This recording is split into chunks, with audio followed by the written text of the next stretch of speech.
ನಮಸ್ಕಾರ. ಎಂದಾದರೂ ಹೀಗಾಗಿದೆಯಾ? ಯಾವುದೋ ಒಂದು ಸಮಸ್ಯೆಗೆ ಉತ್ತರ ಸಿಗದೆ ಒದ್ದಾಡ್ತಾ ಇರ್ತೀವಿ. ಅಥವಾ ಒಂದು ಹೊಸ ಐಡಿಯಾಕ್ಕಾಗಿ ತಲೆ ಕೆಡಿಸ್ಕೊಂಡು ಕೂತಿರ್ತೀವಿ. ಇದ್ದಕ್ಕಿದ್ದಂತೆ ಎಲ್ಲೋ ನೋಡ್ತಾ ಇರುವಾಗ ಒಂದು ಮಿಂಚಿನ ಹೊಳಹು ಬಂದುಬಿಡುತ್ತೆ. ಆ ಕ್ಷಣದಲ್ಲಿ ಅರೆ, ಇದು ಇಷ್ಟೊತ್ತು ಯಾಕೆ ಹೊಳಿಲಿಲ್ಲ ಅಂತ ಅನಿಸ್ಬಿಡುತ್ತೆ ಅಲ್ವಾ? ಆ ಯೋಚನೆ ಎಲ್ಲಿಂದ ಬಂತು? ಆ ಸ್ಫುರಣೆಯ ಮೂಲ ಯಾವುದು? ಇಂದಿನ ನಮ್ಮ ಚರ್ಚೆಯ ವಿಷಯವೇ ಅದು. ಆ ಮಿಂಚಿನ ಹೊಳವಿನ ಮೂಲ ಬುದ್ಧಿ. ಹೌದು. ಸಾಮಾನ್ಯವಾಗಿ ಬುದ್ಧಿ ಅಂದ್ರೆ ನಾವು ಜ್ಞಾನ, ತಿಳುವಣಿಕೆ, ಇಂಟೆಲಿಜೆನ್ಸ್ ಅಂದ್ಕೋತೀವಿ. ಆದರೆ ಅದು ಅಷ್ಟೇನಾ? ಅಥವಾ ಅದಕ್ಕೂ ಮೀರಿದ ಆಳವಾದ ಅರ್ಥವಿದೆಯಾ? ಗಾಯತ್ರಿ ಚೈತನ್ಯ ಅನ್ನೋ ಒಂದು ಅದ್ಭುತವಾದ ಗ್ರಂಥದ ಸಹಾಯದಿಂದ ನಾವು ನಮ್ಮೊಳಗಿನ ಈ ಶಕ್ತಿಯನ್ನ ಮತ್ತೆ ಅದು ಈ ಬ್ರಹ್ಮಾಂಡದ ಮಹಾಪ್ರಜ್ಞೆಯೊಂದಿಗೆ ಹೇಗೆ ಬೆಸೆದುಕೊಂಡಿದೆ ಅಂತ ಅರ್ಥ ಮಾಡ್ಕೊಳ್ಳೋಕೆ ಪ್ರಯತ್ನಿಸೋಣ. ಸರಿ, ಹಾಗಾದ್ರೆ ಈ ವಿಷಯವನ್ನ ಸ್ವಲ್ಪ ಬಿಡಿಸಿ ನೋಡೋಣ. ಮೊದಲನೇ ಪ್ರಶ್ನೆ, ಬುದ್ಧಿ ಅಂದ್ರೆ ಏನು? ಗಾಯತ್ರಿ ಚೈತನ್ಯದ ಪ್ರಕಾರ ವಿಶ್ವ ಪ್ರಾಣವು ಮಾನವ ಶರೀರವನ್ನು ರಚಿಸುವಾಗ ಒಂದು ಮಹತ್ವದ ಅಂಶವನ್ನ ವರವಾಗಿ ಕೊಟ್ಟಿದೆ. ಅದೇ ಬುದ್ಧಿ ಅಂತ ಹೇಳಲಾಗಿದೆ. ಆದರೆ ಒಂದು ಗೊಂದಲ ಇದೆ. ಅದು ನಮ್ಮೊಳಗೆ ಈಗಾಗಲೇ ಇರೋ ವರ ಆದ್ರೆ ಅದನ್ನ ಅನುಭವಕ್ಕೆ ತಂದುಕೊಳ್ಳೋದು ನಮಗೆಲ್ಲರಿಗೂ ಯಾಕಷ್ಟು ಕಷ್ಟ?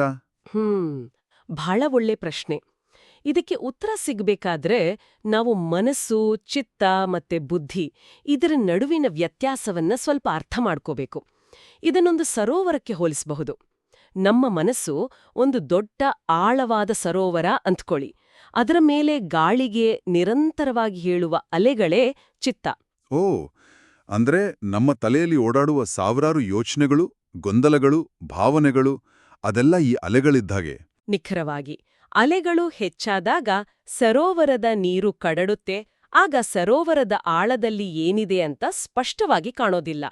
ಅದೇ ಅಲೆಗಳು ಶಾಂತವಾದಾಗ ನೀರು ತಿಳಿಯಾಗಿ ನಿಲ್ಲುತ್ತೆ.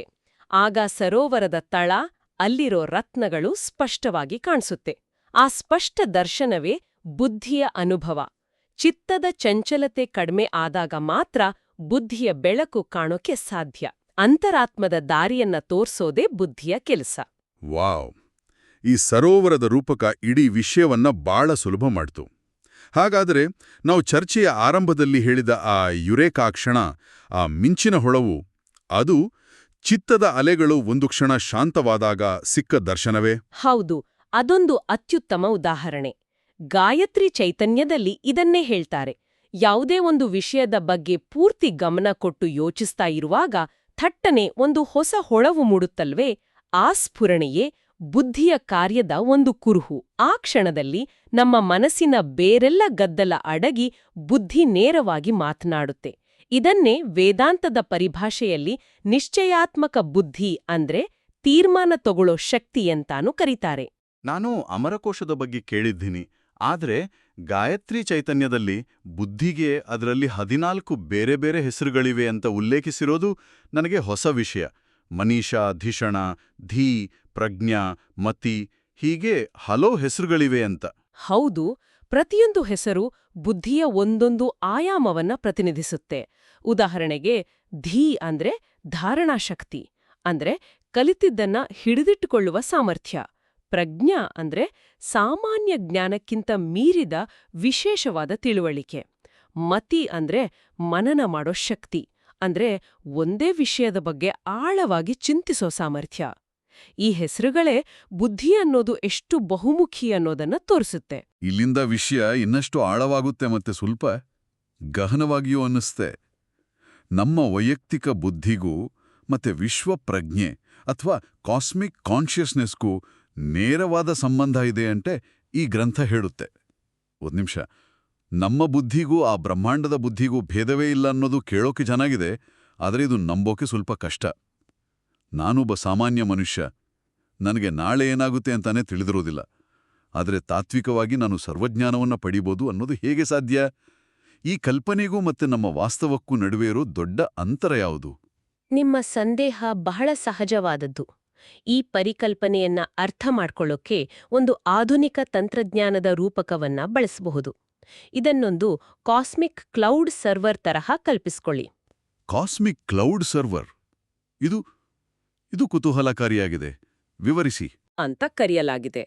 ಬ್ರಹ್ಮಾಂಡದಲ್ಲಿ ನಡೆಯೋ ಪ್ರತಿಯೊಂದು ಘಟನೆ, ಹುಟ್ಟೋ ಪ್ರತಿಯೊಂದು ಆಲೋಚನೆ ಎಲ್ಲವೂ ಆ ಕಾಸ್ಮಿಕ್ ಕ್ಲೌಡ್ ಸರ್ವರ್ಗೆ ತಕ್ಷಣವೇ ಅಪ್ಲೋಡ್ ಆಗಿ ದಾಖಲಾಗುತ್ತೆ. ಇದನ್ನೇ ವಿಶ್ವಪ್ರಜ್ಞೆ ಅನ್ನೋದು. ನಮ್ಮ ವೈಯಕ್ತಿಕ ಬುದ್ಧಿ ಆ ಸರ್ವರ್ಗೆ ಕನೆಕ್ಟ್ ಆಗಿರೋ ಒಂದು ಸ್ಮಾರ್ಟ್ಫೋನ್ ಇದ್ದ ಹಾಗೆ. ಓಕೆ. ಹಾಗಾದ್ರೆ ನಮ್ಮ ಸ್ಮಾರ್ಟ್ಫೋನ್ಗೆ ಇಡೀ ಸರ್ವರ್ನಲ್ಲಿರೋ ಡೇಟಾವನ್ನ ಆಕ್ಸೆಸ್ ಮಾಡೋ ಕೆಪಾಸಿಟಿ ಇದೆಯಾ? ತಾತ್ವಿಕವಾಗಿ ಖಂಡಿತ ಇದೆ. ಆದ್ರೆ ನಮ್ಮ ಚಿತ್ತ ಅನ್ನೋ ಕಳಪೆ ಇಂಟರ್ನೆಟ್ ಕನೆಕ್ಷನ್ನಿಂದಾಗೆ ಅದನ್ನ ಪೂರ್ಣವಾಗಿ ಬಳಸ್ಕೊಳ್ಳೋಕಾಗ್ತಾ ಇಲ್ಲ. ನಮ್ಮ ಚಿತ್ತದ ಗೊಂದಲ, ಚಂಚಲತೆ, ಭಯ, ಆತಂಕ ಇವೆಲ್ಲವೂ ನಮ್ಮ ಇಂಟರ್ನೆಟ್ ಸ್ಪೀಡನ್ನ ಕಡಿಮೆ ಮಾಡಿಬಿಡುತ್ತೆ. ಯಾವಾಗ ಸಾಧಕನು ತನ್ನ ಚಿತ್ತವನ್ನ ನಿಗ್ರಹಿಸಿ ಆ ಇಂಟರ್ನೆಟ್ ಕನೆಕ್ಷನ್ ಅನ್ನ ಸ್ಟೇಬಲ್ ಮಾಡ್ಕೋತಾನೋ ಆಗ ಅವನಿಗೆ ಆ ವಿಶ್ವಪ್ರಜ್ಞೆಯ ಸರ್ವರ್ಗೆ ಸಂಪೂರ್ಣ ಪ್ರವೇಶ ಸಿಗುತ್ತೆ.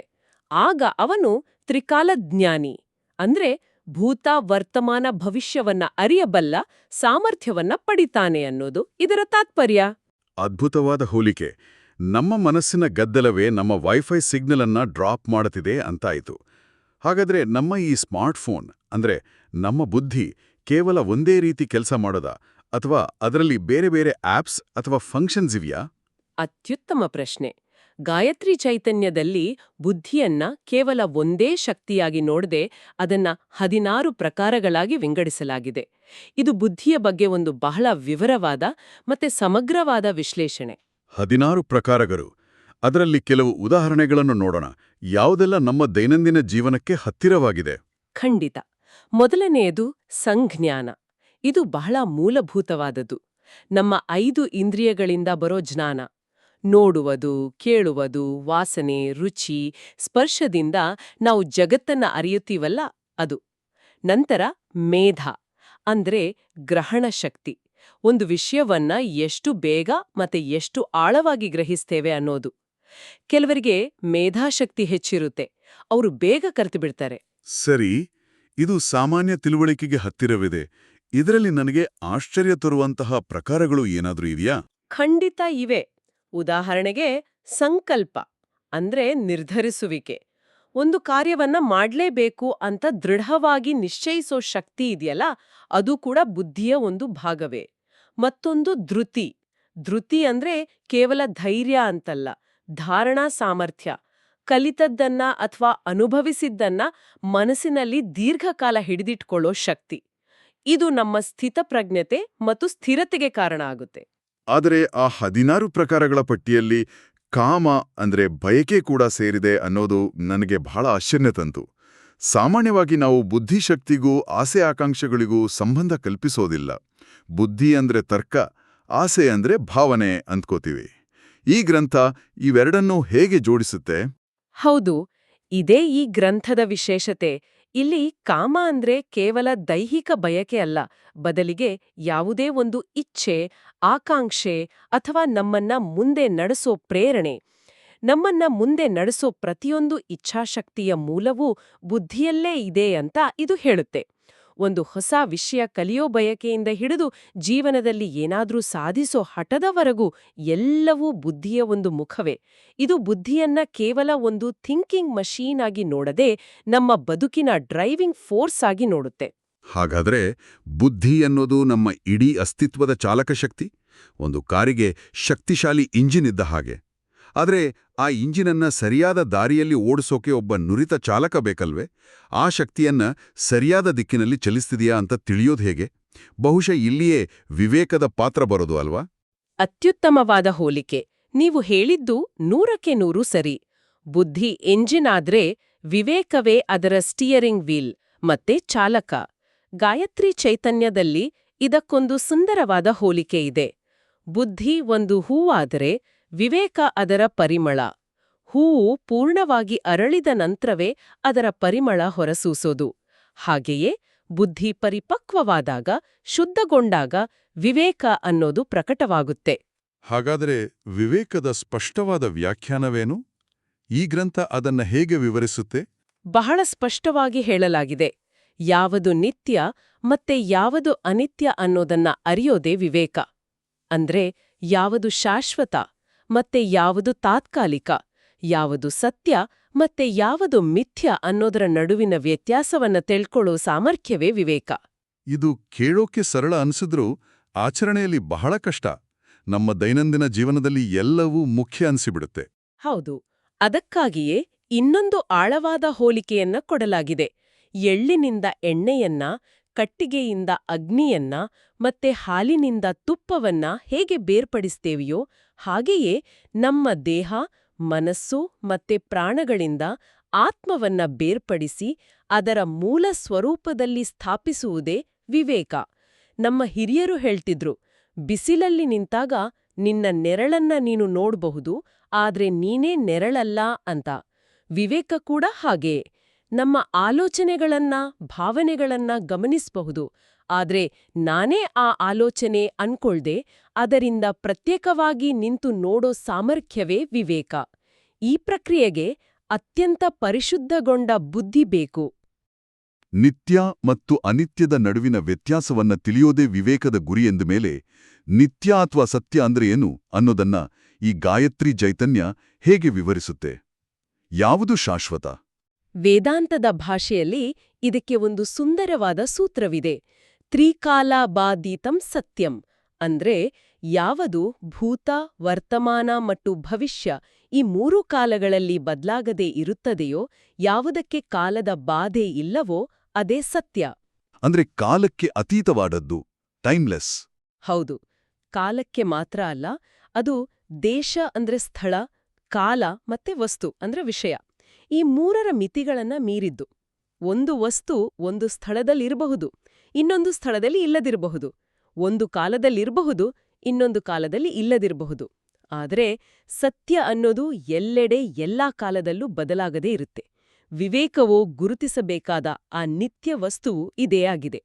ಹಾಗಾದ್ರೆ ಇಂದಿನ ಚರ್ಚೆಯನ್ನ ಒಟ್ಟಾಗಿಸಿ ನೋಡೋದಾದರೆ ನಾವು ಬುದ್ಧಿಯನ್ನ ಕೇವಲ ಜ್ಞಾನ ಅಂತ ನೋಡದೆ ಅದೊಂದು ಆಳವಾದ, ಶಾಂತ ಸ್ಥಿತಿಯಲ್ಲಿ ಕಾರ್ಯನಿರ್ವಹಿಸೋ ವಿಶ್ವಪ್ರಜ್ಞೆಯ ಒಂದು ಪ್ರತಿಬಿಂಬವಾಗಿರೋ, ಕೇವಲ ತರ್ಕವಷ್ಟೇ ಅಲ್ಲದೆ ಬಯಕೆ, ಸಂಕಲ್ಪ, ನೆನಪುಗನಂಥ 16 ಮುಖಗಳನ್ನು ಹೊಂದಿರೋ ಒಂದು ಬಹುದೊಡ್ಡ ಶಕ್ತಿ ಅಂತ ತಿಳ್ಕೊಂಡ್ವಿ.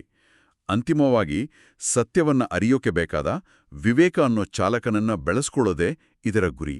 ಹೌದು, ಗಾಯತ್ರಿ ಮಂತ್ರದ ಮೂಲ ಉದ್ದೇಶವೇ ಈ ಬಹುಮುಖಿ ಬುದ್ಧಿಯನ್ನ ಪ್ರಚೋದಿಸೋದು ಅಥವಾ ಜಾಗೃತಗೊಳಿಸೋದು ಅಂತ ಗಾಯತ್ರಿ ಚೈತನ್ಯ ಸ್ಪಷ್ಟಪಡಿಸುತ್ತೆ. ಆ ಮಂತ್ರದ ಪ್ರಾರ್ಥನೆಯೇ ನಮ್ಮ ಬುದ್ಧಿಯನ್ನ ಸನ್ಮಾರ್ಗದಲ್ಲಿ ಪ್ರೇರೇಪಿಸಲಿ ಅನ್ನೋದಾಗಿದೆ. ನಾವು ಆ ಕಾಸ್ಮಿಕ್ ಕ್ಲೌಡ್ ಸರ್ವರ್ ಜೊತೆ ನಮ್ಮ ಕನೆಕ್ಷನ್ ಅನ್ನ ಉತ್ತಮಪಡಿಸ್ಲಿ ಅಂತ ಬೇಡಿಕೊಳ್ಳೋದು. ಈ ಚರ್ಚೆಯನ್ನ ಒಂದು ಪ್ರಶ್ನೆಯೊಂದಿಗೆ ಮುಗಿಸೋಣ. ಯಾದೇವಿ ಸರ್ವಭೂತೇಷು ಬುದ್ಧಿರೂಪೇಣ ಸಂಸ್ಥಿತ ಅನ್ನೋ ಶ್ಲೋಕದಂತೆ ದೈವಿಕ ಶಕ್ತಿಯು ಎಲ್ಲಾ ಜೀವಿಗಳಲ್ಲಿ ಬುದ್ಧಿಯ ರೂಪದಲ್ಲಿ ನೆಲೆಸಿದೆ ಅಂತ ಹೇಳಲಾಗುತ್ತೆ. ಈ ದೈವಿಕ ಕಿಡಿ, ಈ ವಿಶ್ವಪ್ರಜ್ಞೆಯ ಅಂಶ ನಮ್ಮೆಲ್ಲರಲ್ಲೂ ಬುದ್ಧಿಯ ರೂಪದಲ್ಲಿ ಈಗಾಗಲೇ ಇದ್ರೆ, ನಮ್ಮ ಸರೋವರದ ಮೇಲಿನ ಅಲೆಗಳಾದ ಚಿತ್ತವನ್ನ ಶಾಂತಗೊಳಿಸಿ ಅದರ ಒಂದು ನೋಟವನ್ನ ಪಡೆಯೋಕೆ ನಮ್ಮ ದೈನಂದಿನ ಜೀವನದಲ್ಲಿ ಅಳವಡಿಸಿಕೊಳ್ಳಬಹುದಾದ ಸಣ್ಣ ಸಣ್ಣ ಅಭ್ಯಾಸಗಳು ಯಾವಿರಬಹುದು?